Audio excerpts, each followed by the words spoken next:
Hi everyone, welcome to today's episode of Science Stories. I'm Soumya. I'm a postdoctoral researcher at the Max Planck Institute for Solar System Research in Göttingen. Hi, I'm Shubham. I'm a postdoctoral researcher at Queen's University Belfast. So, before we start today's session, we'd like to thank Ravinder for giving us this opportunity to talk about our journeys. So, we'll start off by talking about our backgrounds and our childhood and how we got interested in science and astronomy. So, do you want to go first? Yeah, sure. Yeah, I was born and brought up in Bangalore. I did my primary and middle schooling at a school called Saraswati Vidyalaya, which was a Kannada medium school. Then I joined Mahila Seva Samaja High School, which was an English medium school. So the switch from Kannada medium to English medium was quite big, and I was finding it difficult to follow the lessons that were being taught in the class. But luckily, my friend at that age was mature enough to understand that I was facing difficulties, and she tried to help me by uh, summarizing the lessons as stories and narrating them to me at the end of every week. So, this act of her actually helped me a lot to start slowly making progress. And while I was in high school, during summer breaks, I used to visit a village near Tumkur, and this village has a lot of hills. And once when I was there, one evening I was on top of a hill, and it was after sunset, and there was a power cut in the village, and the whole village went completely dark. So at that point, I looked at the sky, and I was completely taken aback by what I saw. There were thousands of stars in the sky, and it was nothing like what I had seen from Bangalore. And among these stars was a bright star moving, a bright dot moving across. So at that point, I thought it was a planet, but a few years later, I realized that it was the International Space Station going around the Earth. So I was really excited looking at the night sky from that hill. And then I this was the incident that actually sparked my interest in astronomy, and after this I wanted to know more about stars and learn our place in the universe. So after this summer break, I got back to school and told my teacher that, yeah, I want to study astronomy. Then my teacher told me that in order to do that, I have to study physics and mathematics. But it so happened that in the preparatory exams before the 10th board finals, I failed in mathematics. But my teacher was a bit patient with me, and she did not give up on me. And thanks to her, that I managed to pass the final exam with distinction. So this was my school journey. So what inspired you to take up science and astronomy? Yeah, not a very different incident. I grew up in Mumbai, but my parents used to get transferred around a lot. So we spent 3 years in Assam, and after that we moved to Gujarat. So I was always interested in science as far as I can remember. But the first experience with the night sky that I clearly remember happened in ninth standard. So we were on a school trip to this forest called Polo Forest, which is a few hours drive from Ahmedabad, and we were camping overnight. And after nightfall, the forest ranger who was in charge, he took us to a clearing in the forest where we all lay down and looked up at the stars. And it was a extremely clear night, and it was the first time that I was looking at the Milky Way, and uh, that was an experience that stayed with me for a long time. And after that, I joined the Vikram Sarabhai Science Center in Ahmedabad, and they used to have these fortnightly stargazing sessions, and that's where I got to see the rings of Saturn for the first time. And after this, I started pestering my parents to buy me a telescope, and they were very understanding. They obliged, and they bought me a 5-inch Newtonian telescope that I have till this day. So yeah, that was where it all started for me.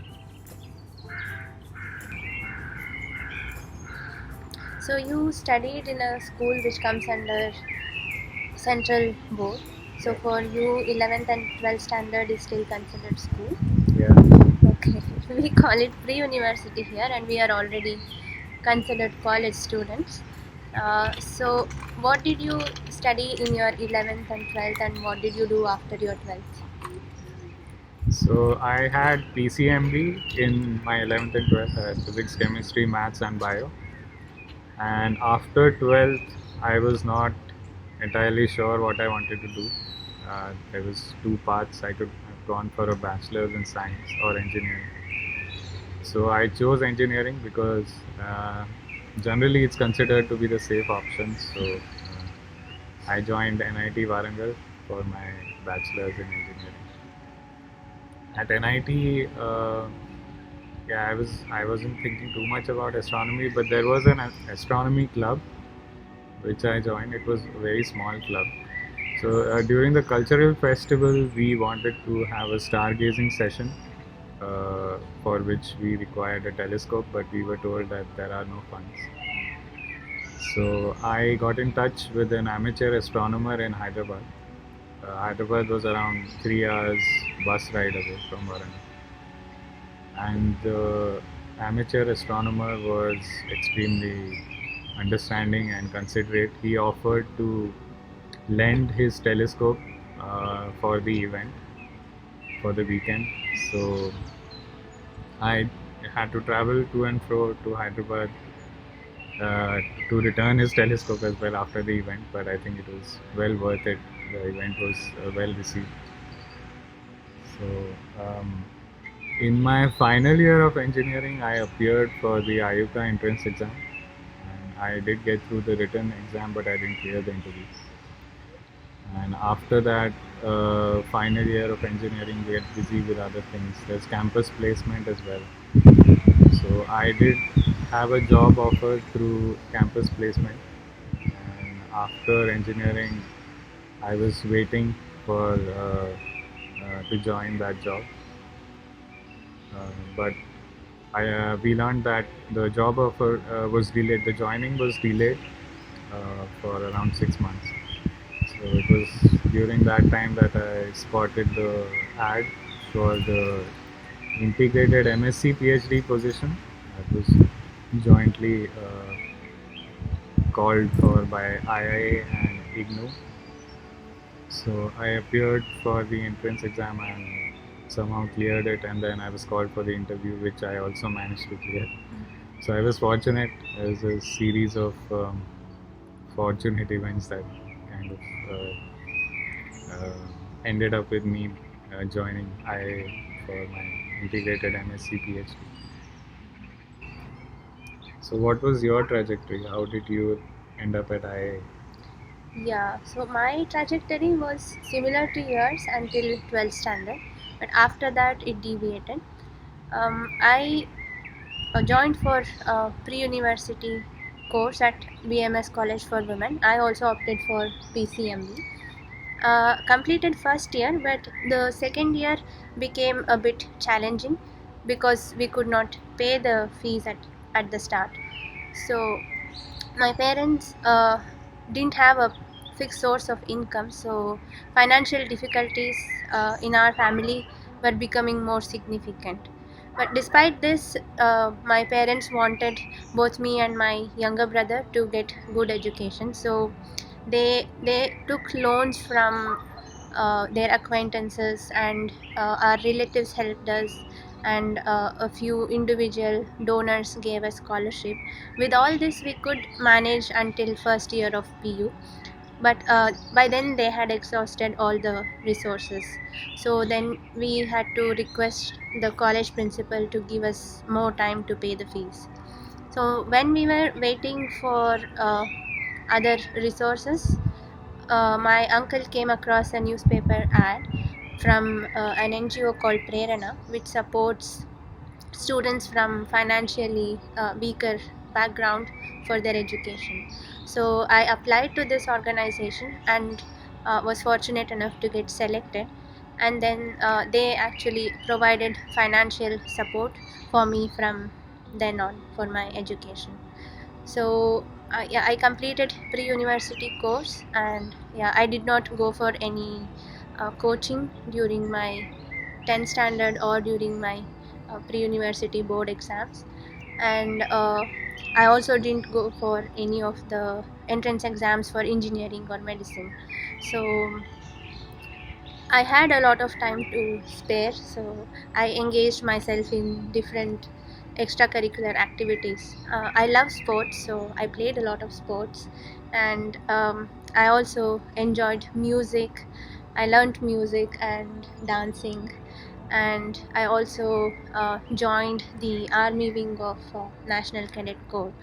So all these extracurricular activities inculcated a spirit of sportsmanship in me, and I also learned to work as a part of a team. So I learned many valuable lessons there. And in the meantime, I was liking physics more and more because I started seeing physics everywhere around me. Because when I'm playing, the force with which I hit the ball, or when I'm dancing, the way I spin, so all these things increased my liking for physics. So then I continued to do bachelor's in physics at the same college.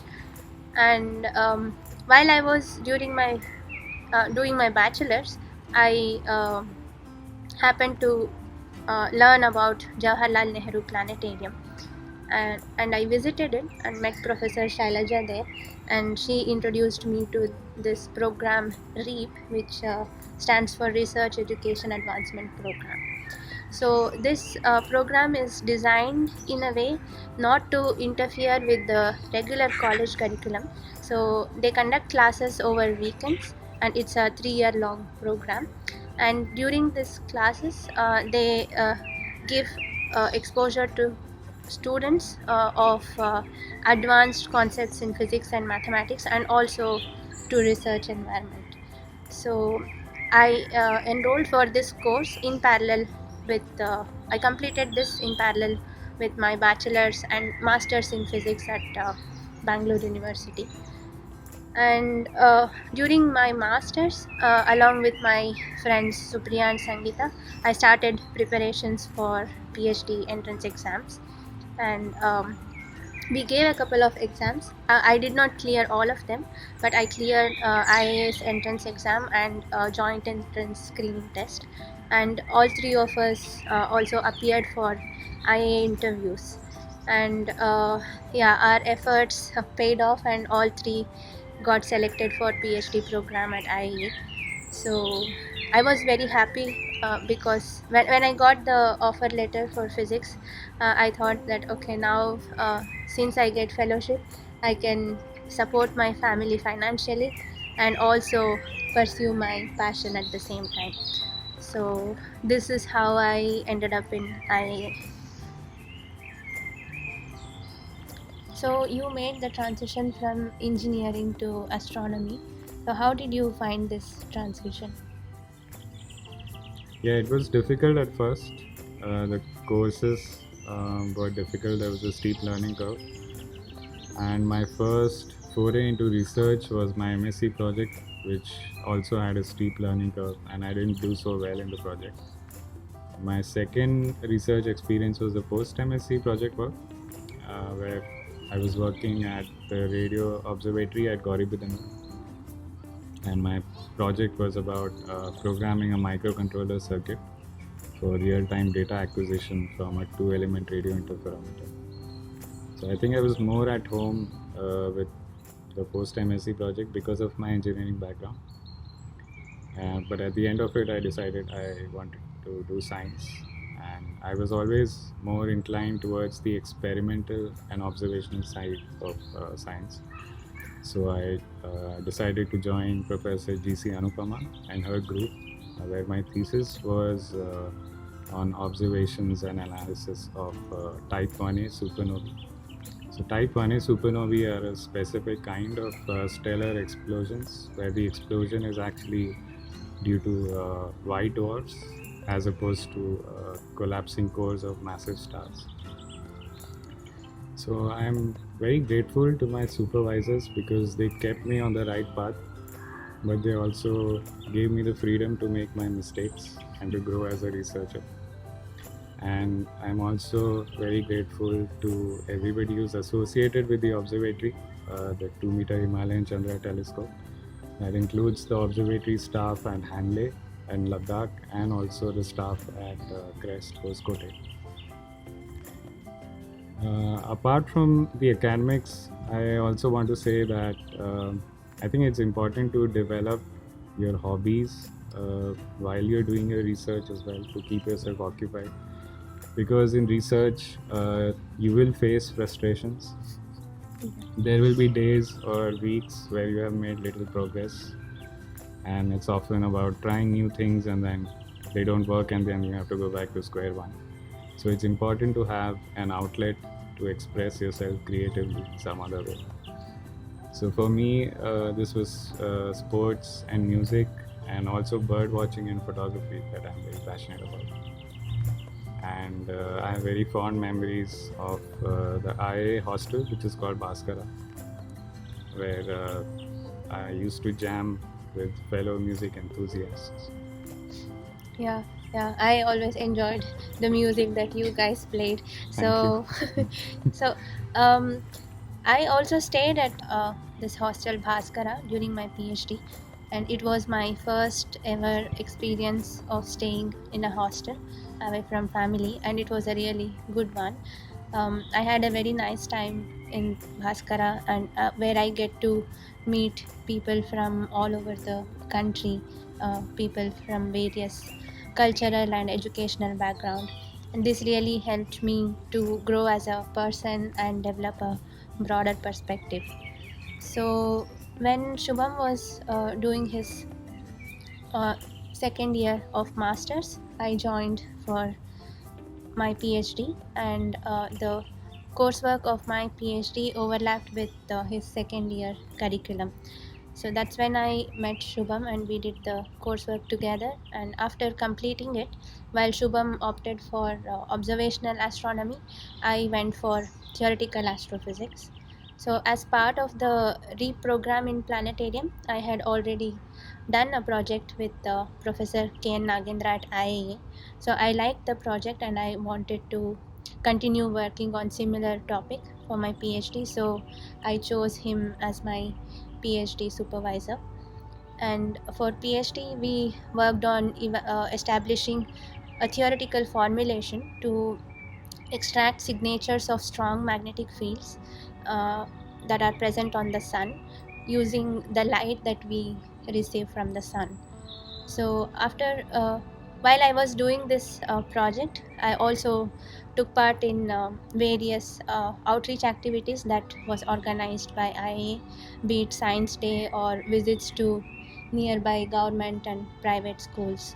So these outreach activities were a really good opportunity to talk to young students and to introduce them to concepts of astronomy and try to motivate them to take up science. And it was a really good experience for me, and I have very fond memories associated with these outreach activities.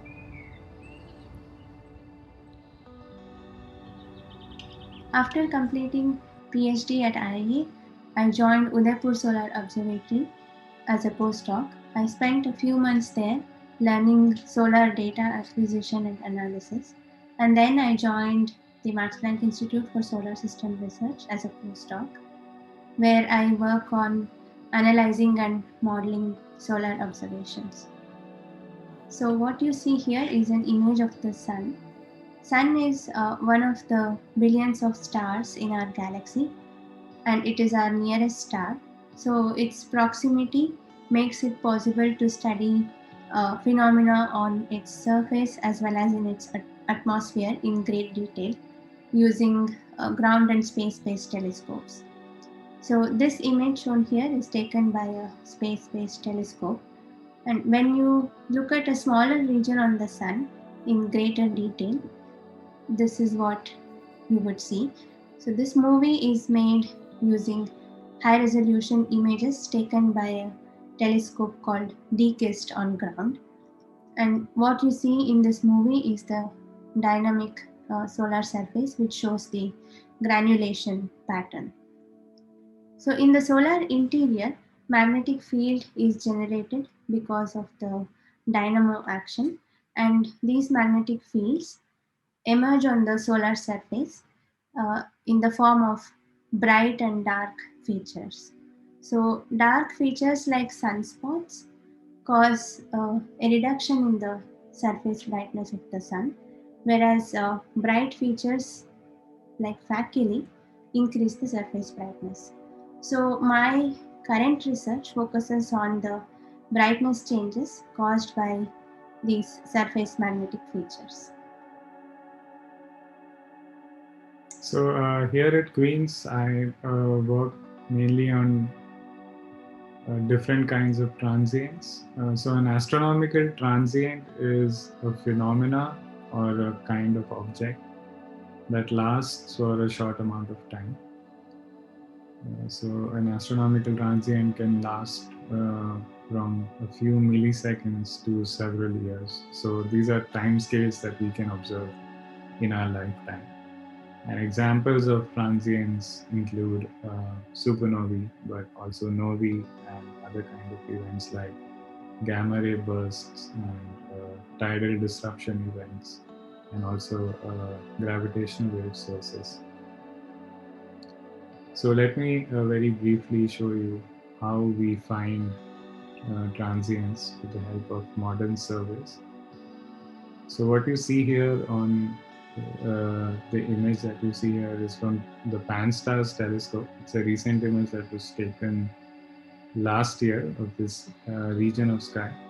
So surveys have a cadence that is defined by the depth and the field of view of the telescope, and the cadence is basically the amount of time after which the telescope returns to the same area of the sky. So here you have a target image, a recent image that was obtained of that area of sky, and on the right you have the reference image, which is the sum of all the previous images that were taken at the same region of the sky. So the way you find new transients is you subtract a reference image from the recently obtained target image. So for example, in this case, when you take the difference on the right, what you get is the difference image, and what is left over in the difference is the supernova that occurred in this very photogenic spiral galaxy. So once we find these transients, we try to characterize them and classify them using spectroscopic observations. And if they are weird or interesting in some way, then we follow them up with bigger facilities. So that, in short, is what I do.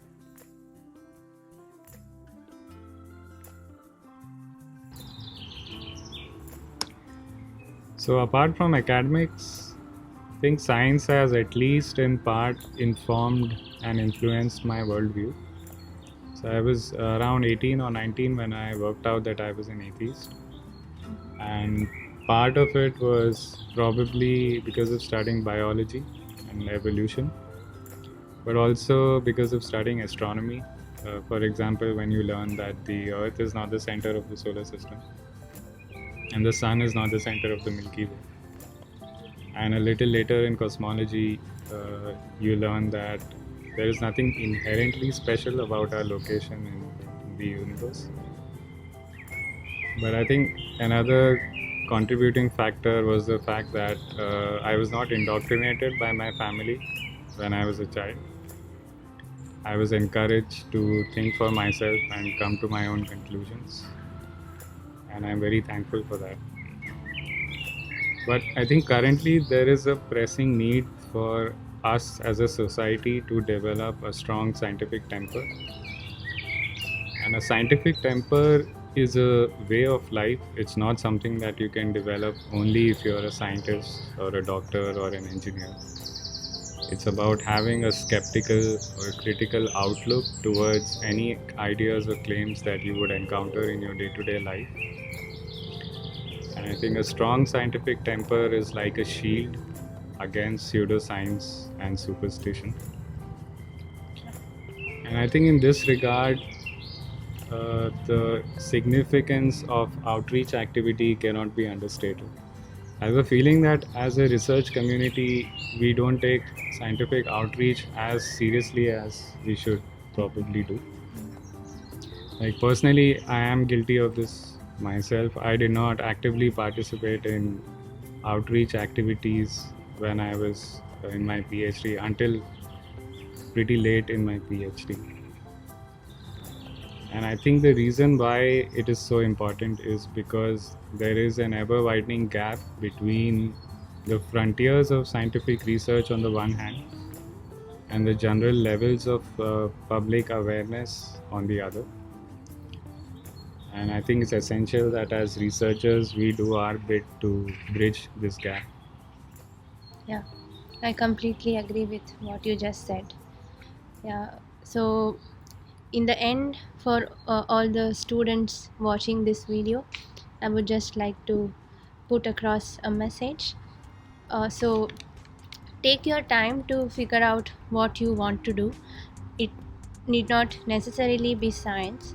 So if you are unsure, then talk to people. For instance, I had constant support from my family, friends, and teachers. So I received a lot of guidance from my teacher at all steps of my career till now. So, and that played a big role in helping me to make decisions. So, yeah, once you have figured out what you want to do, just try to take the steps to achieve your goal, and be prepared to face failure and learn from failures. So as you heard in our stories, we face difficulties at various stages of our career. I mean, the difficulties can be different for different people, but we can be almost certain that everybody will face difficulty in one way or the other. So just keep in mind that it is important to just keep trying and enjoy what you do. So I guess that is all we had for today to share with you people. And I hope that some of you could connect to our stories. And yeah, so we would like to end by thanking Ravinder for giving us this chance to be a part of the wonderful initiative. So thank you and take care. Bye. Bye.